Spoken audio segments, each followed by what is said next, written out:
My name's Mick. Some of you probably know me. I've worked with you. I can see there's a few people here that we know. Participants still joining up, so we'll wait until we have a few more people here, and then we will get into the webinar. So I think we'll start in a minute or so. As I always say in this start of these webinars, to anyone who's ever attended one before, we have a lot of content to get through, and it's not possible for us to cover every single thing that in this realm of social media marketing. It's a huge world and getting more complex by the minute. So we aim to give you an overview of social media marketing, social media for your business. I'm joined today by my colleague Benedicta. Say hello. So hello. So you might hear me refer to her as V during this. That's her nickname. So V for victory. Is that right, V? Yes, V for victory. Okay, good.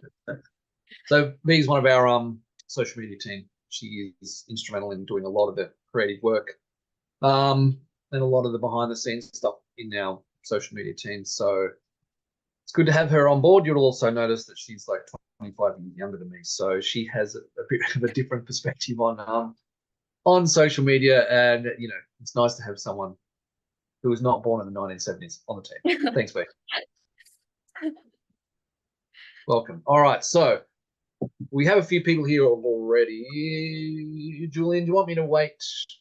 Do you want me to wait until 3:02? What do you reckon, mate? Nope, let's start, I think, Mick. Want to start? All right. Okay. I want to wait until 3:02 because we just had another person join in there right now. So we have one more participant. Let's wait a couple more seconds and then we'll get into the content. But rest assured that if you are joining late, well, you won't hear this bit anyway, but if you do join late, this will be on YouTube, and it'll also be, it's all automatically recorded on Zoom. And if you have any questions that come up during this presentation, which I'm sure you will, you can always email me. My email address is on the screen there, mick@heartbeatdigital.com.au. I know a lot of you already have that email address, but you can always email me because as I said, we're going to brush over a lot of stuff here. And you will, of course, have questions. There is a Q&A section at the bottom of the Zoom there. You can always ask questions as well. You can post a question whenever you want, but we'll probably answer them all at the end if we can answer them, and if not, email me.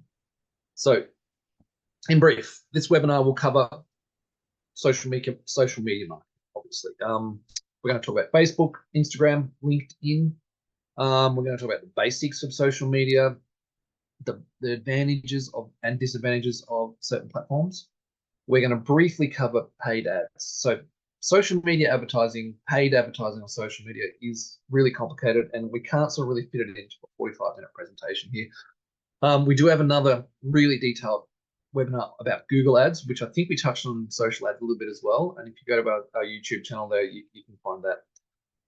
We'll show you a case study, a brief case study of a client that we've worked with doing social media marketing. Do some posting do's and don'ts that Benedict will talk to about when to post, the frequency, content types, and then we'll have a wrap up and the Q&A. So also, it's important to mention here that if you are attending this webinar, there's quite a few here now, you are in the running to get an Uber Eats voucher for valued at $50, I believe. Julian, yes, $50 is the value? $50, correct. $50. So in Australia's current inflationary condition, you probably get, one fried rice for that. So enjoy the $50 Uber voucher. All right, so let's get into the content here. So the basics of social media. What is social media for business?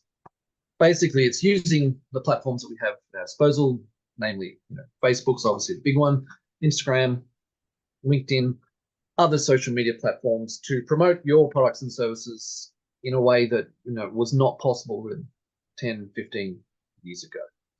One of the big things about social media is, of course, it allows you to communicate really quickly, directly with your audience, patient base. I know a lot of you here are in the medical industry. And it allows you to put a human side to your communication, so a human story element. Now, why do we use social media? Like, we're a business, we use social media, of course, not as much as we should because we are too busy helping our clients with their social media, but that's something we absolutely aim to improve on. But customer engagement, obviously, you can talk directly to your customer, which is a massive thing that, again, that you really couldn't do unless you called them all individually. But now it's a great way to engage with your audience. You can find new customers, new patients, new market by making yourself visible on social media platforms. And that can obviously lead to sales growth, bookings growth. And one of the big things here, fourth point, is awareness. So social media, when you're talking about marketing sort of lingo, social media is best at the top of the funnel. It's in the awareness phase. It makes people know you exist. People in Australia and around the world are on their phones at the time, scrolling with their thumb, and you can get your business on their phone without them searching for you. And that's a big thing. This is why it's sort of different to Google Ads. Google Ads are intent-based. People put in a search and they are delivered a result. Facebook, Instagram, whatever other platform, scrolling with the thumb, oh, there's a new clinic. Oh, there's a new business here in my area. And that's very powerful. Also, the last point here is targeted marketing. Now, Facebook, Meta, so Meta owns Facebook and Instagram now. They've always had, targeting available with their paid ads, but now it is turbocharged. So the last 12 months have seen a massive improvement in how detailed you can be in your targeting. Would that be correct, V? I'm not making that up, am I? It's changed a lot in the last 12 months. Yes. It has changed a lot. And improved, right? Yes, definitely. Yeah. So if you get into the back end of Facebook now and see what you can target, it's like unbelievable. So you can find people who you want to share your story with, or the new customers, achieve new customers, get new customers. You can find them with the extreme, I say sometimes alarming accuracy, if because we're audience members as well, not just business owners. So obviously I'm going to brush over this pretty quickly. There's a lot of differences between your personal and your business social media. So we're talking about the differences here. I mean, personal, it's about your self-expression. The content should be informal, personal. You can be controversial as you want. Say as much crazy stuff as you want on your personal stuff. Just make sure your boss doesn't see it if you're saying some really weird stuff. And the likes and the comments are just for your personal satisfaction, for that serotonin hit that we all get. And your audience is just your friends and family. Now, for your business, the purpose is, of course, is marketing, customer engagement, brand promotion. I would also put in there perception, reputation. I go to someone's social website and I think, oh, I'm going to go to this dentist, and then I look at their Facebook page, and their Facebook page looks like rubbish. I go, ugh. Perception. Is that correct, V's? Do you have that same feeling? Yeah, that is so true. It's so true. So it's just, and I would say here as well, I'll actually leave that for later. So your content should be strategic, professional, brand-centric, and never controversial. So I don't care if you are absolutely certain that you have the absolutely correct views on absolutely every political thing that's happening in the world or other hot button issues. Do not mention it on there unless your job is to be a firebrand political commentator. But if you're a clinic or a mining company or whatever else, do not say it. Resist the urge. Go into a room and shout it somewhere. Do not put it on your social media because people will disagree with you. Now, if your business, obviously the metrics you're after are ROI, engagement rates, conversion metrics, and there's a ton of stuff that we can get from Facebook in particular about this. And your audience is, customers, clients, and potential clients. So key platforms. Now, we are going to concentrate mainly here on Facebook, Instagram, and LinkedIn. We are not going to concentrate on X, Twitter, or TikTok. And there's reasons for this. So we use the big three for business, which would be Facebook, Instagram, and LinkedIn. They've got really huge user bases. LinkedIn, is professional networking. That's what it's for. It's for B2B stuff. And they are they're highly developed and trusted. So now I'll go into why we don't use Twitter and TikTok, because a lot of people ask us, can you do a TikTok page? And the answer is basically, well, we could, but it won't work that well. So TikTok, unless you are willing to make a lot of videos yourself, or let's say you're a doctor and you're like a guy who or a girl who has a big sort of media profile and you're willing to make a TikTok video every single day and do all the stuff that's required, then that's fine. But having an agency like us sort of do TikTok for you, we don't think is really, your energy is better. Our energy is better spent elsewhere. Also, it's probably worthwhile saying that in the United States, for example, TikTok will probably be banned within 6 months. I think they've actually passed legislation to ban it.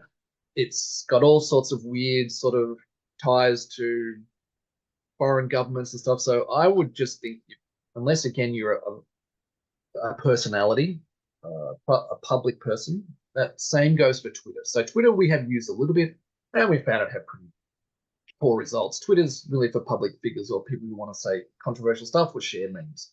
If you are, Norman Swan or someone who has a huge public profile, then sure, Twitter's probably your go-to. But if you are a GP clinic or someone else with a small to medium business, it really, you sort of like screaming into the void. Okay, so I believe I've covered that reasonably well, but yeah, we'll be concentrating on the big three: Facebook, Instagram, TikTok. Now, Benedicta, can you please just give us a brief overview of the basic functions, user demographics of the big three that we are talking about today? Yep, thank you, Mick. So we will now talk about the basic functions and user demographics for each of these three social media platforms. Facebook. In Facebook offers business pages and community building, which is very similar to Instagram. Whereas in Instagram, it leans more towards visual marketing, such as using videos and images. Instagram is also really good for brand stories and collaborations with influencers. LinkedIn offers professional networking and B2B marketing. So if you're a business aiming to gain more visibility and exposure in the professional space, LinkedIn is the perfect place for that. That also applies if you're an individual looking to network with other professionals or hiring or trying to look for job opportunities. It's always good to put some thought into these demographics and see which platforms align with your business goals and be active. If you look at the stats at the bottom, it shows how each platform has huge reach in Australia. What's interesting is that Instagram's got more female audience than male, which is really perfect for businesses targeting women as their consumer base. Yeah. So V, would you say also that, I'm a sort of like not a Facebook super genius expert, but I know that in the last 12 months or so, Facebook has made a comeback. Before that, they were sort of becoming like a grandma and grandpa platform. That was, really just somewhere that people were sharing photos of their engagement party or something. And now it seems like it's made a huge comeback. It improved a lot for business stuff. Am I making that up, or is that true? That is true. Facebook has definitely changed a lot, especially ever since Instagram is on the rise and they've been sort of like bought by like Meta. Yeah. So They so almost now they responded also to the challenges, I think, TikTok and other companies have come up. So okay, good. Now, thank you, V, for that. So obviously, if you're a business to consumer, then Facebook and Instagram are great, and LinkedIn is obviously a great place for some of you out there in the medical field to try and find doctors to work at your clinic. We also have a client who is a B2B business. They're a wellness provider within LinkedIn. They provide on-site wellness stuff, health checks, skin checks, all that sort of stuff. And they absolutely dominate on LinkedIn. They have a huge presence. They get massive engagement. So if your business is B2B, then LinkedIn is obviously a great option. It is, though, if you get into paid side of things, LinkedIn is incredibly expensive. So, you know, compared to Facebook and Instagram, it's true, isn't it? Be like you really pay a massive amount for paid ads on LinkedIn. Yeah, that is very, very true. Yeah. So it can be worth it, but you want to make sure the thing you're selling is you're going to get ROI on it. Basically, it has to be a high value thing you're selling. I wouldn't be selling GP clinic appointments on LinkedIn. It's not going to work. So choose your platform. Now, again, okay, we'll sort of go over the basic advantages for businesses. So Facebook obviously has the widest reach. I think it's got like 3.6 billion people on Earth use Facebook. So it's like over half the world population's on Facebook. And a heap of them use it, like I do, to research the place that I'm going to give my money to and become a customer of. Again, mentioning the targeting. So it has really good targeting, Facebook, scarily good.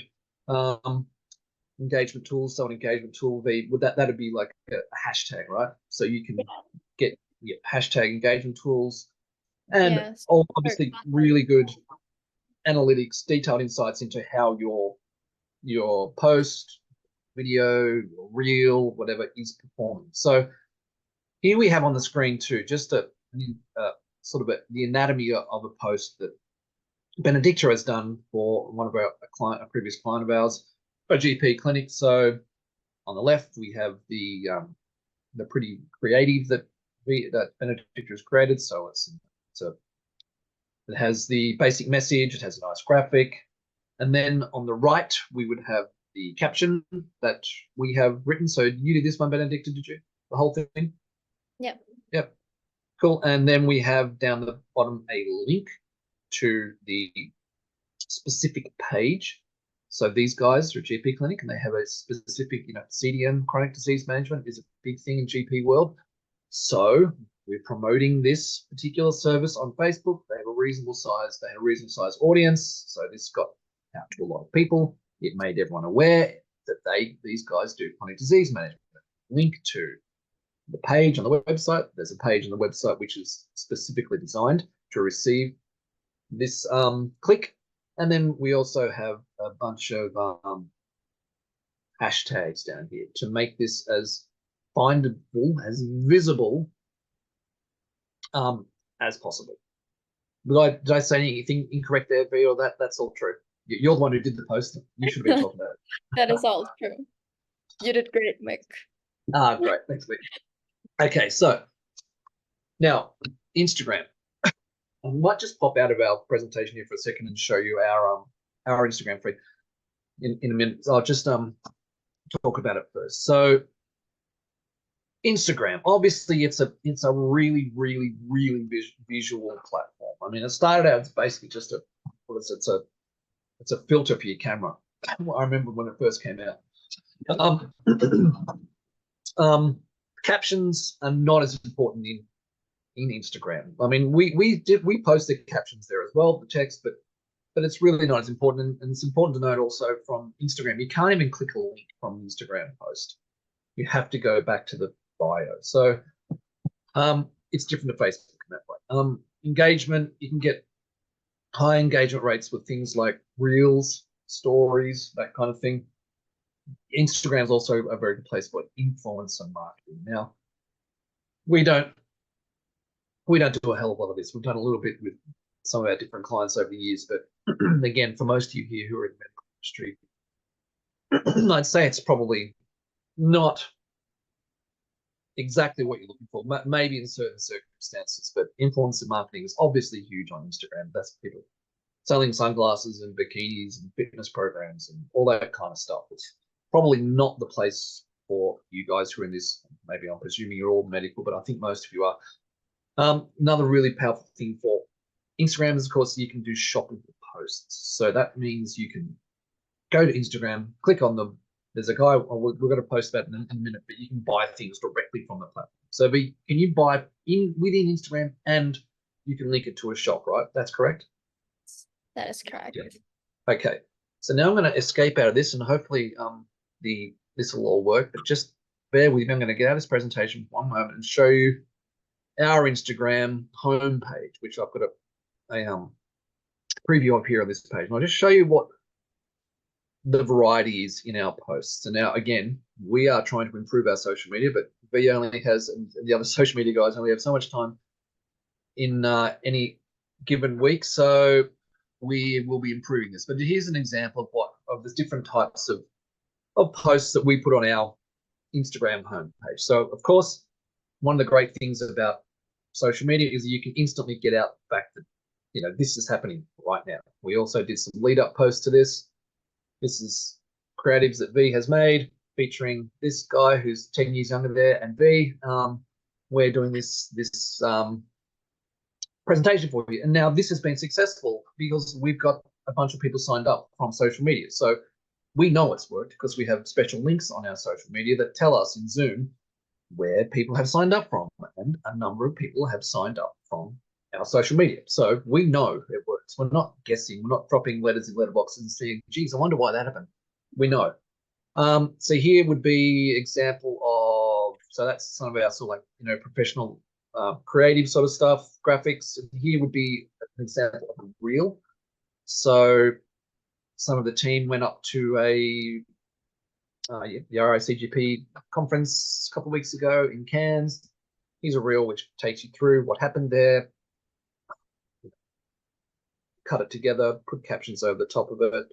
And it's a really good way of showing you sort of like a behind the scenes. There's Lachlan telling someone something cool. There's these guys dancing. Yeah, so it's a good way of showing you behind the scenes, sort of look at the company, putting a personal face on it. Another, he would be another example of a really sort of like highly graphic design sort of post.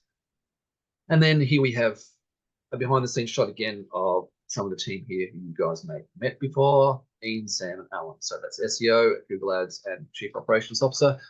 So now I would consider this to be a good feed because it has a mix of different things. Would you agree with that? Yes, that is very true. Yeah. So you want to see the personal side and you want to see the professional side, right? Yes. Yeah. I think Videos. it's very important to show like your, like real people like in your feed, just so, there's that human connection, like that personal connection that you have with your audience. Yeah, and say for again, medical practice and stuff, really effective is just things like, this nurse has been with us for 20 years today, and they have a big celebration, that kind of thing, right, V? Yeah. Yeah. Now, also, I should touch on something is that people really look at that. And one of the things we've found in all our experience with this is that one of the people you have to impress most with your social media is potential people who want to join your organization. Doctor, it's hard to find GPs, for example. If you have a crappy old Facebook feed that hasn't been touched since 2021, the doctor who's thinking about joining your business, like, I don't know about that. We found that, haven't we, when we're trying to do the GP recruitment stuff. So, LinkedIn. Obvious advantages for LinkedIn is that professional network. This is where people reside who are trying to, it's B2B world. Connect with industry professionals and businesses. B2B marketing, yep. Lead generation, of course. You can content sharing. There's always someone sharing content on LinkedIn. You can do some pretty long form stuff on there, which is handy. And you can really, it's a great place to establish expertise. And obviously a great place for recruitment. I know that we've found people who work at our business now, we've found them through LinkedIn. So that's really a networking type of place. But again, I know I'm repeating myself, but if you're going in there looking for customers and you're not in B2B world, I would say that you're probably better off spending your energy elsewhere. But here's one of our LinkedIn posts that probably Benedicta has done with nice long caption, nice creative, and link and hashtags. Hashtags are very good on LinkedIn, by the way. They actually work really well. So paid ads. Now, I know this is a really, really hot button issue, and this is what we end up doing paid social media for nearly all of our social media clients, because it's really the only way, unless you come to us with a huge audience, it's really the only way that you can grow your audience. If you click on this link up here, I'm not sure if I can click on it now. I probably won't. It's the navigating the lucrative world of Google Ads. So if you go to that, we have a whole Google Ads webinar, very detailed, which we touch on some social media stuff as well.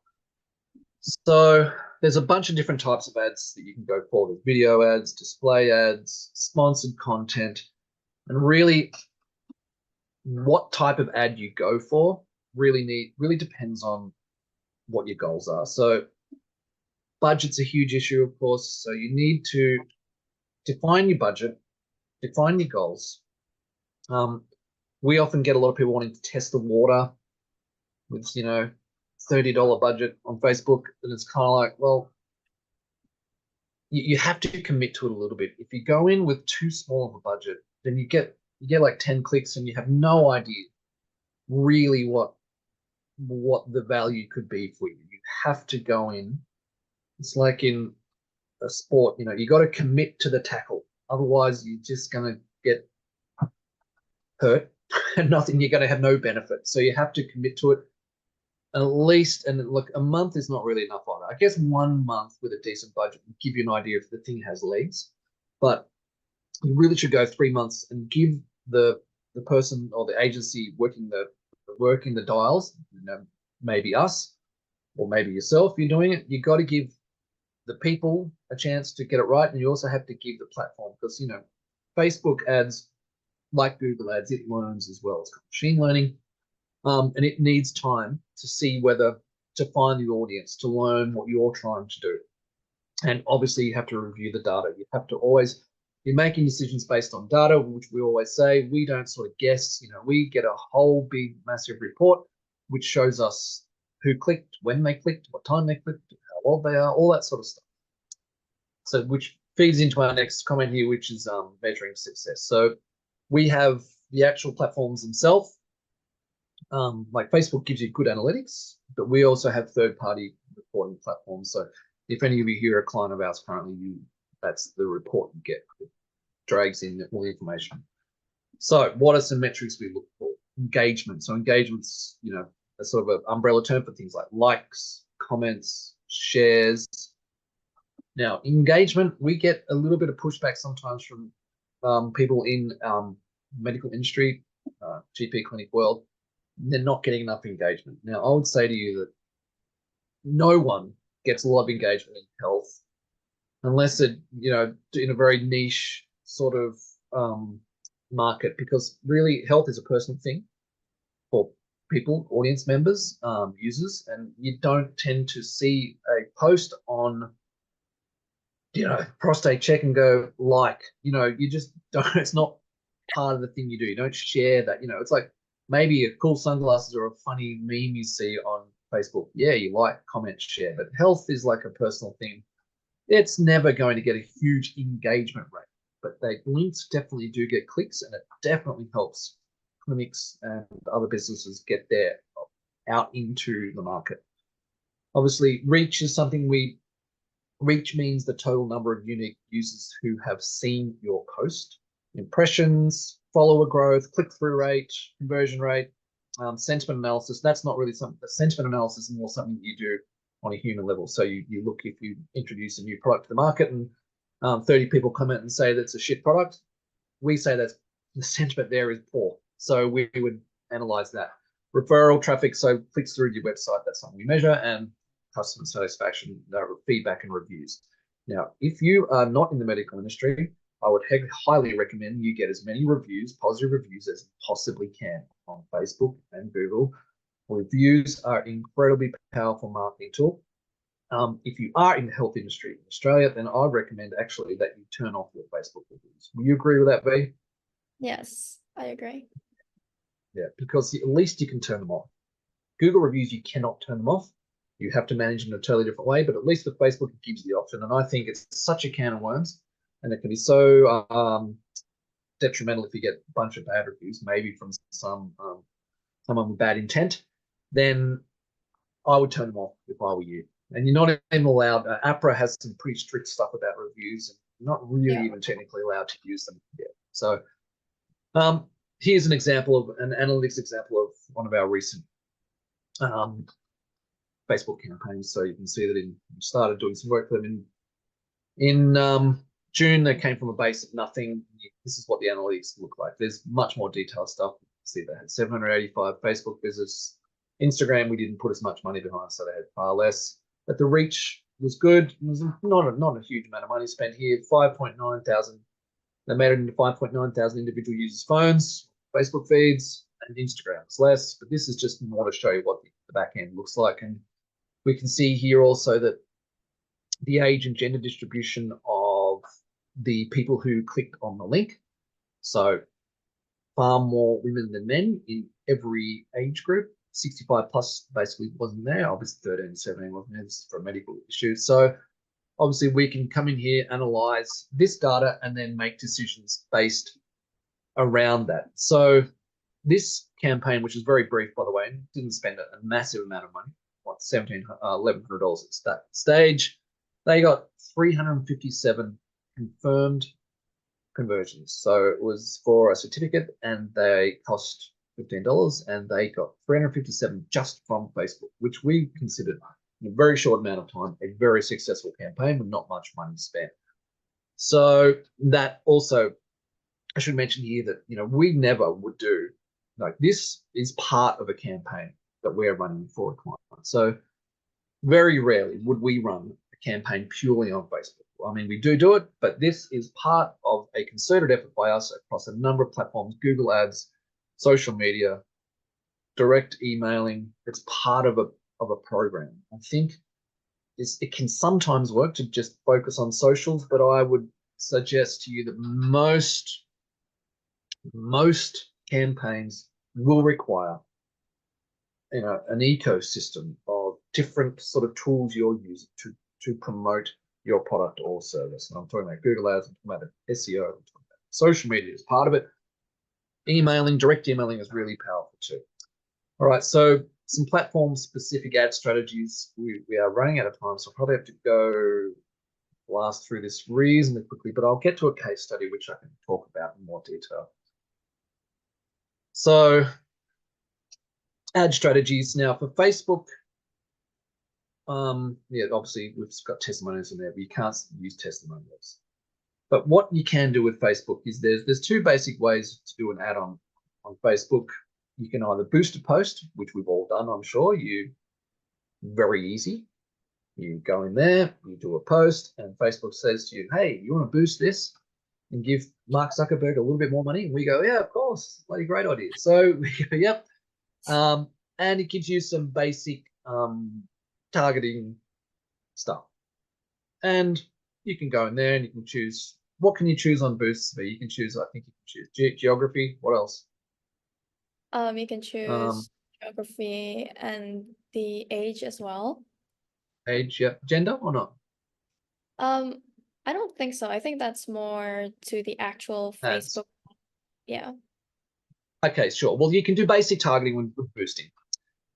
Then, so that's one type of ad in Facebook. Then the next one, the deeper level down, is actual Facebook ads. Now that is a whole different world, which honestly we don't have time to cover in this presentation, but it's really, really detailed. The way you can target the ads, control the budget, find your audience, and it's kind of like, yeah, boosting is great if you just want to, you know, do a basic version. And we definitely have had success with boosting posts. It's kind of like it's not as targeted, but it still works.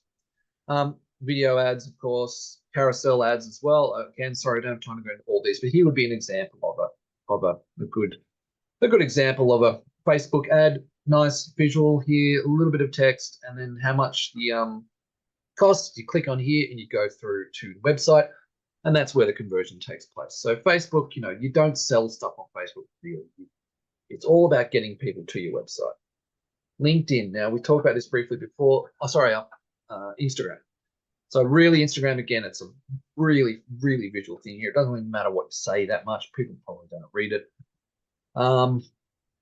Younger audience still. I mean, I know a lot of the young people on TikTok now, but there's still a huge number of people who use Instagram. It's a place you can use influencers, again, if you think that's appropriate for your business. And one of the really cool things about Instagram too is like here, shoppable posts. So you can buy this guy's shirt, you can buy this guy's jacket, you can buy this guy's pants, you can buy shoes, even though he's not wearing the shoes, you can still buy them. Okay. So it's in Instagram, yeah, there's a whole bunch of other, more detailed stuff that I honestly don't have time to go into. But what you need to do if you're thinking about spending money on these platforms is talk to an agency like us, or at least discuss amongst yourselves what are your targets? Sorry, what are your goals? Who are you targeting? Who is your audience? And then decide upon what is the best platform for you. And obviously, again, we've touched on it with LinkedIn. It's really a place for other businesses to talk about businesses. And it's somewhere that, again, if you have a good marketing budget, sure, go to LinkedIn. But if you have a limited marketing budget, then you are going to use up clicks, $30 clicks, more. They're really expensive. Okay, so here's, now I apologize again about how brief that was about the advertising stuff, but we will do a whole webinar on to cover that in more detail. Here's a brief case study of, so this is a client that we did some work for in 2023, I believe this, or maybe 2022, I can't remember, but basically they're in Newton. They're in Western Australia. They came to us for a website, social media, socials, Google Ads, everything. And basically the deal was they had been screwed over by another agency, and they now had 3 weeks to get the website and everything going. I think it was 2 weeks actually. And they were in a brand new kind of shopping center thing out in an outer suburb of Perth. And they needed as many human beings to know that they existed in a very short amount of time. So what we did is website first, of course. We started on social media. Benedicta, I believe you made these social media posts, among many more. And we got them a ton of awareness. So we put paid, I can't remember, I don't think we spent a heap of money on this, but it was pretty minimal sort of spend, maybe $1,000. We got them 198,000 people they reached, which is obviously a huge number. We got them 130 bookings, I think, the first month from Facebook, which is, Facebook is not a place where you convert high. And this is a small GP clinic with like 3 or 4 doctors. We got them 130 bookings from Facebook. Obviously, we got them a ton more from a Google Ads as well, SEO stuff. But it's a really good example of how you can just go in and all of a sudden if you have a new service or you're a new business, make a lot of people aware that you exist. And I think for awareness, Facebook, this was concentrated mostly on Facebook. Did we or did we do Instagram as well? I can't remember. We do Instagram as well. For these guys, okay. But I think Facebook was where they got most of their like heaps more compared to Instagram. Yeah. We concentrated more on Facebook, didn't we? So how did we do it? Well, we developed a strategic content plan very quickly. These guys had doctors of different ethnicities that had some of those, they've worked at clinics that were nearby before, and they wanted to take those patients with them. So we did posts that reached people of certain interests, certain demographics. We were told from the client, about what the lifestyle and demographic is described, what was in their area. So we made sure the posts were congruent with that. We scheduled them at optimal frequency. In an instance like this, we did quite a few posts in the first month, and we made sure that all the designs and the posts and everything. I think V did all of them. They aligned totally with their brief. So because there wasn't, the clinic had just opened, we had a few posts that were also like, hey, we're open, photos from inside the clinic, and mix them with our really sort of slick graphic ones like this. Yeah, so again, running out of time. Sorry, everybody. I know I'm trying to go through this as quickly as I possibly can. So V, do you want to give everyone now a little bit of an overview? This is a question we get asked very often: is when and what to post and what not to post. Okay. So we will now discuss when and what is appropriate to post and what not to post. So first things first, I will be talking about the content calendar. Having a content calendar is very handy when it comes to planning your social media posts because it allows you to pre-plan, and if you use scheduling tools like Meta Business Suite, which is free, or other scheduling platforms like HubSpot, it allows you to select the best times for posting, which is really hassle-free. Scheduling platforms also allows you to cancel scheduled post if it's not posted yet. If, say, the post becomes irrelevant or you find an error in your post, you can just cancel them and reschedule these posts. The next one would be content types. It is highly recommended to have a variety of content to keep your socials exciting, really. Some content ideas are educational posts, which is something to teach the audience about your services, and you should always keep it simple. Another content type would be testimonials, but only if it's permitted in your industry. And also if you have the poster's permission, obviously. You can do it anonymously, but I think it will have less credibility if you do that. Yeah, it looks like it's made up, doesn't it? It's much better if you actually post. Yeah, true. And the next one would be highly visual posts. These are obviously best for platforms like Instagram. You need to keep them consistent in style or theme.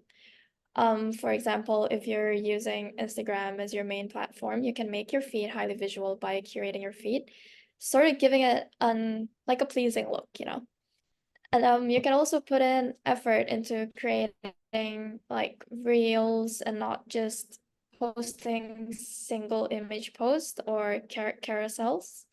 It's also highly recommended for businesses to post original content showing your staff or your company culture, just to build credibility and create a more human connection with your followers. And the last content idea could be sharing your milestones or success stories, like welcoming a new staff, anniversaries, or special events. Yeah. Good stuff, V. Now, here's something that we also get a ton of questions about. And look, I think there's no particularly definitive right or wrong answer about posting frequency and timing.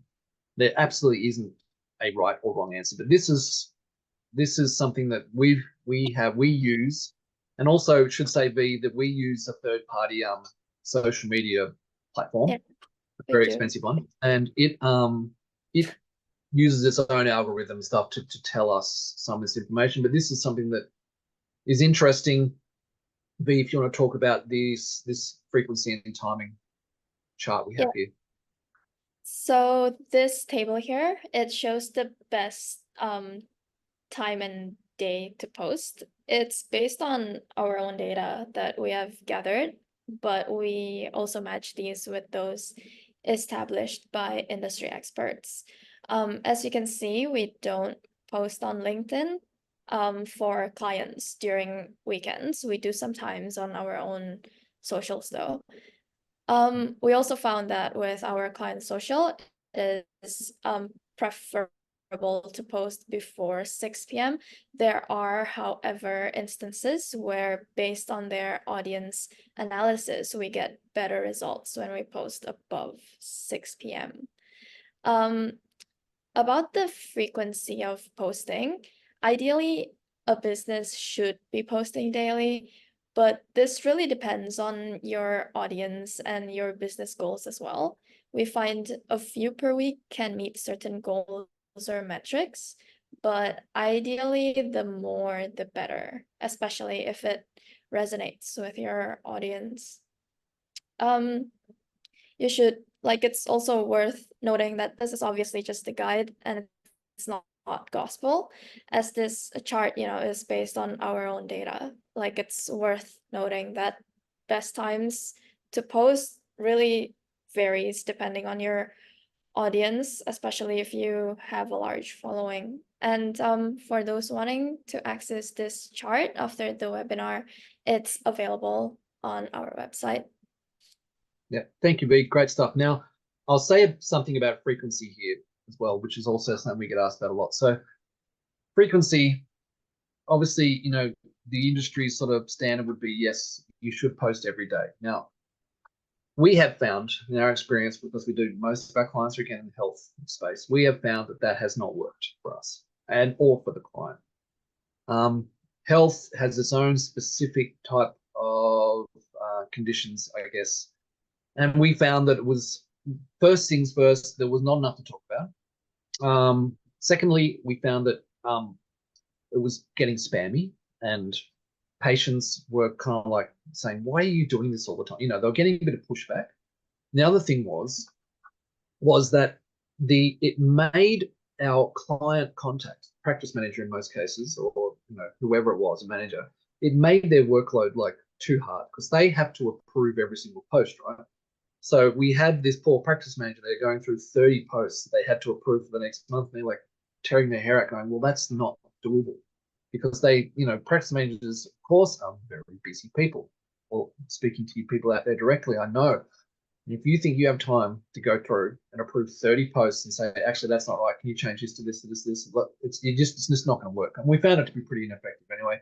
So we do 4 or 8 posts a month for clients, sometimes 12. And what we really recommend, though, is that we provide social media posts, right? But you should also be using Facebook and supporting what we do, because we can't come into your clinic and say, oh, well, nurse Jonathan's been with us for 15 years. Here's a photo of him. We can't come and do that. We can help you with the photo, right, in the end, and help you with the caption. But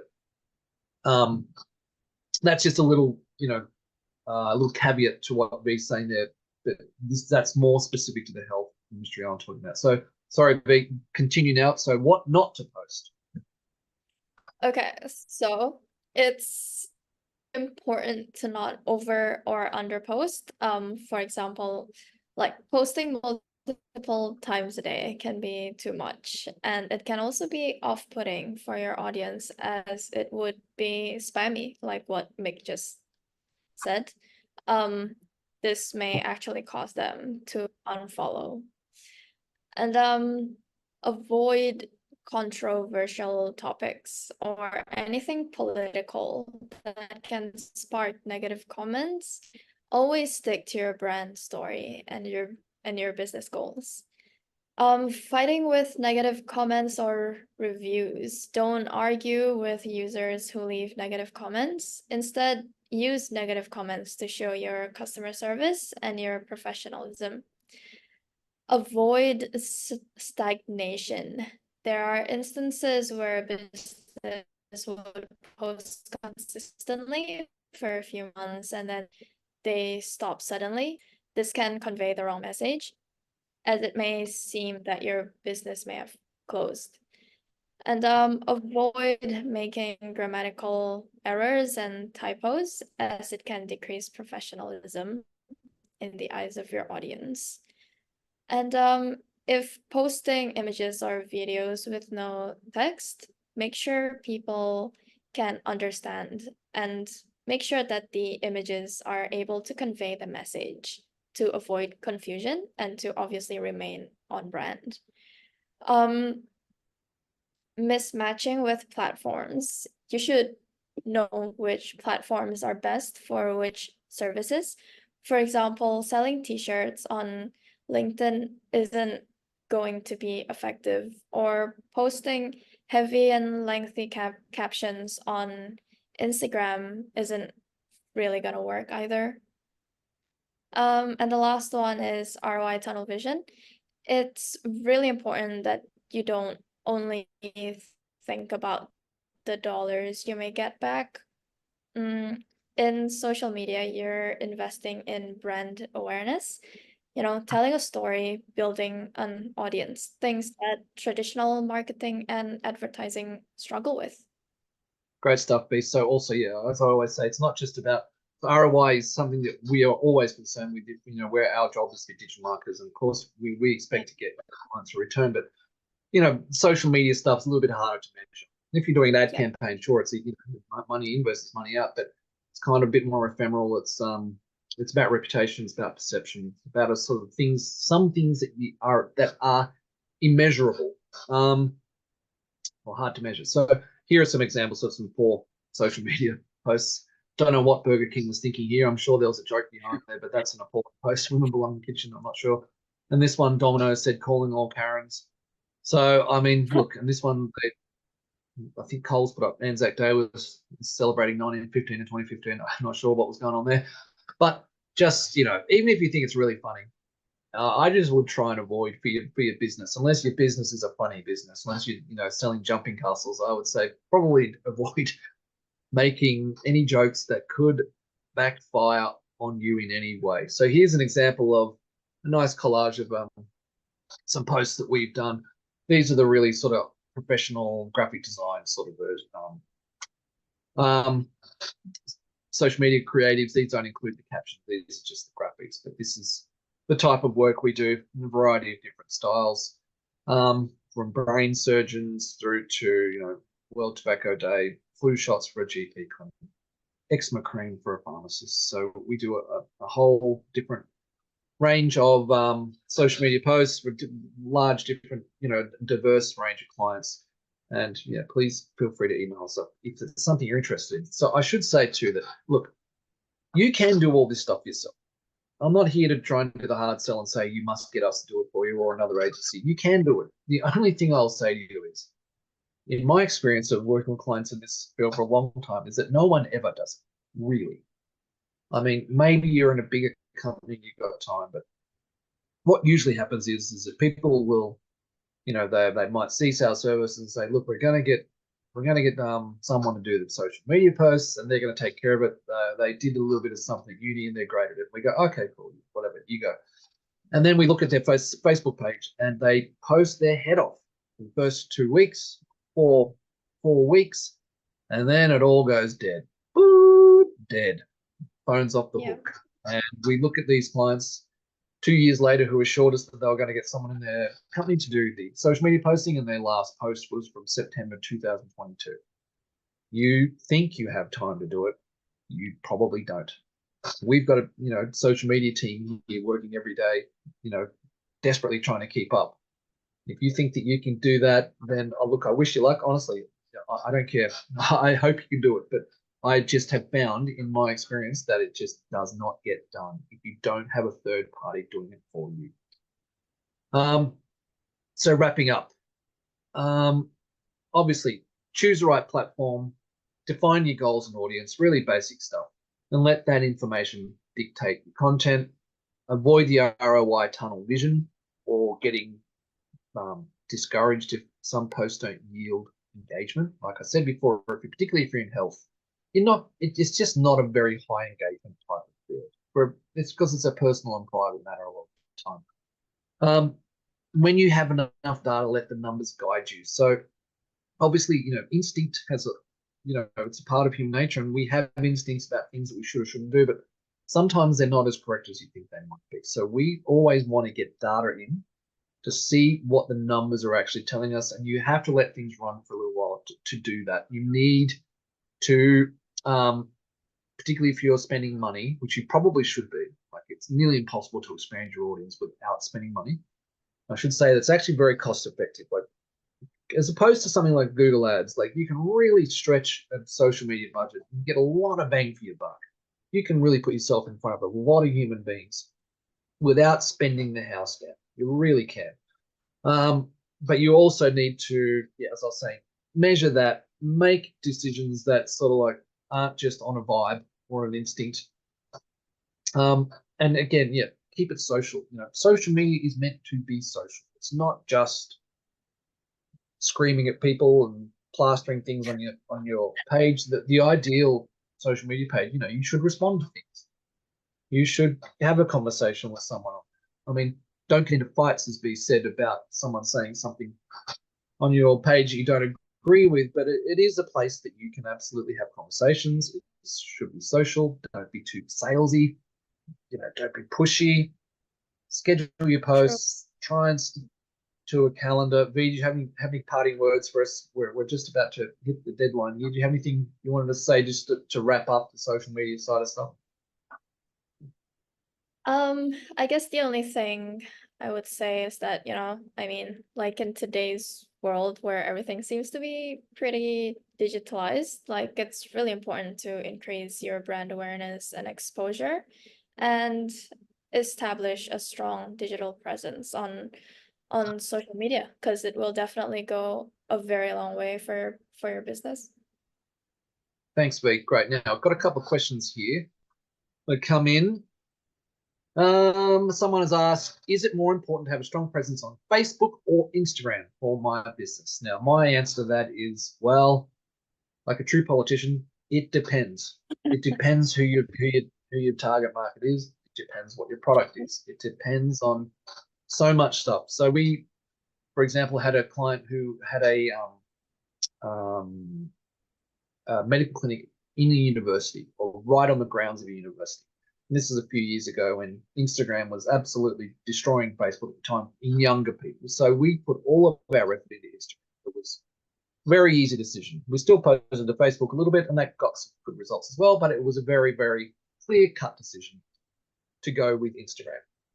And that's the kind of thing, I mean, again, sorry that I can't answer your question more clearly there, but yeah, you have to first find out who you're trying to sell to, what you are selling, and then you make that decision. Now, another question here is, what are the benefits of using a social media scheduling app? Yep, good question. Is it worth it? Well, look, for us, it definitely is, because we manage, you know, a lot of clients. So we have to have a professional platform which does this. Now, there's a lot out there. What are some of the big ones? Well, HubSpot does it, V, that's correct, yes? That's correct. Scheduling. Hootsuite, is that another one? Yes, that is another Hootsuite. one. And something Sprout. So Sprout Social. Yeah. Now we've ended up using one that's actually probably the best one in the market, but it is incredibly expensive, like really, per month. So you have to be an agency basically to justify it. So I know a lot of people out there use HubSpot, and HubSpot is again really expensive. I mean, if you get all the features, but if you're just managing one business, then maybe, I don't know, I think some of these ones like Hootsuite might have a single user, single platform deal that's not too expensive. I don't know, V, did you look at the prices recently, or do you not know about that? I'm not really familiar with the prices either, but there's always a free scheduling tool, which is actually provided by Meta. So if Okay, just for Facebook. Does it do Instagram as well? They do. Yeah. So that's look, actually really handy for, yeah. for someone looking to get like a free scheduling tool.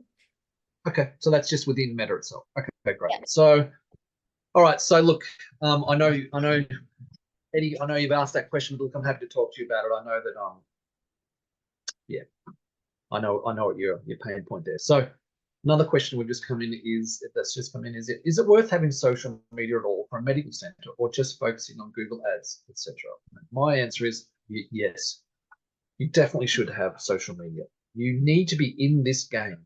I mean, years ago when we first started doing social media, the medical practices were very scared. They're like, oh, what if someone says something bad about me? Oh, what if this happens? What if that happens? And those days are over. Social media is here to stay.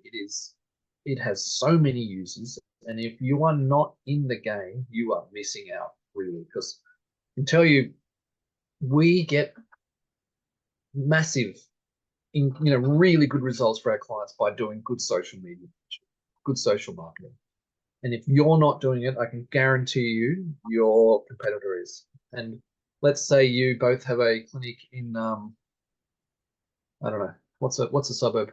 You both got a clinic in Fitzroy, Melbourne, and there's a doctor that wants to move there, and they look at, this is not about patients, this is about, getting staff, and they look at your Facebook page and it looks, although you don't have one or it looks terrible, and then they look at the other clinic that they want to go to, and they've got a beautifully curated, updated Facebook page, which shows that the team is happy. They shows that they're celebrating.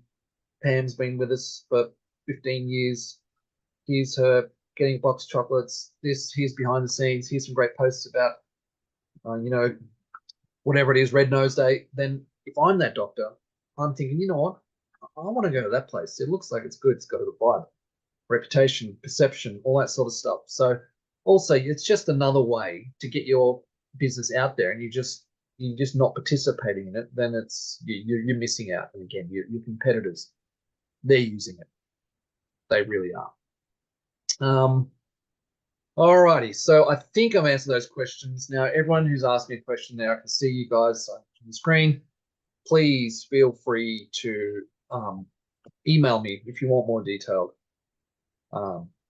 answers to those questions. V, thank you so much for providing those insights today. And now you've got to get back to work doing more social media posts, please. Yep. Don't fall behind. So no, great. Thank you very much, V, and thank you everyone for attending. Now we'll